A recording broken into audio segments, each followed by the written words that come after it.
And many Christians believe that in order to be both, you have to be in favor, for example, of school vouchers, and you have to be in favor of school prayer, and you have to be in favor of federal funds for charitable choice, and you have to be in favor of religious displays on public property, etc., etc. They say if you don't believe in those things, you're not really Christian and you're not really patriotic. But let me tell you something.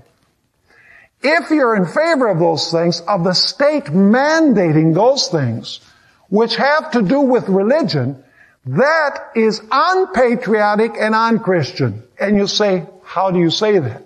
Let me explain why. You see, the Lord Jesus taught that we're supposed to render to Caesar that which is Caesar's and to God that which is God's.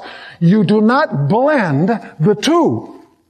And so when Christians are in favor of the government mandating religious things, that is not Christian, because that's not what Jesus Christ taught.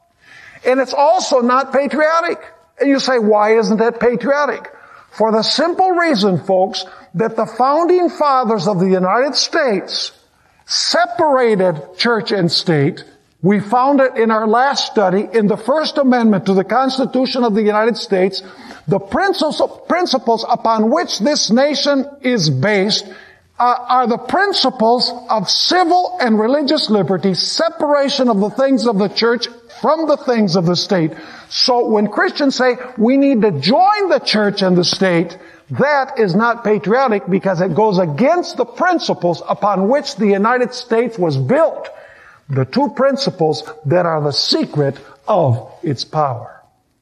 Now, in order to understand the work of the beast of Revelation 13, the beast that rises from the earth, we need to go back to a prophecy that we find in the Old Testament. It's the prophecy of Daniel chapter 3. You see, in Revelation chapter 13, this beast raises an image. It commands everybody to worship the image. Whoever does not worship the image is to be killed. Now that scene comes directly from Daniel chapter 3. And so in order to understand this, we need to go back to Daniel chapter 3. Actually, folks, do you know, it's very, very interesting to notice that Daniel chapter 3 is illustrating one of the clauses, actually the first clause of the First Amendment to the Constitution of the United States. You say, well, how is this? Let me explain.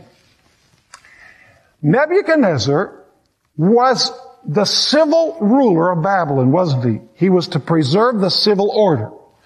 But Nebuchadnezzar raised up an image, and he commanded everyone to what? To worship.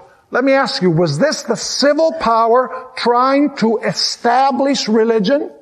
Most certainly. He's trying to establish a religious observance by raising an image and saying to everybody, you need to worship this image.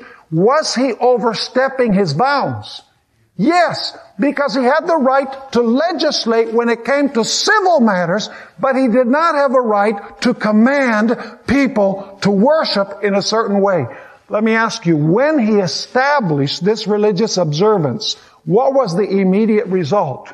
The immediate result, folks, was persecution.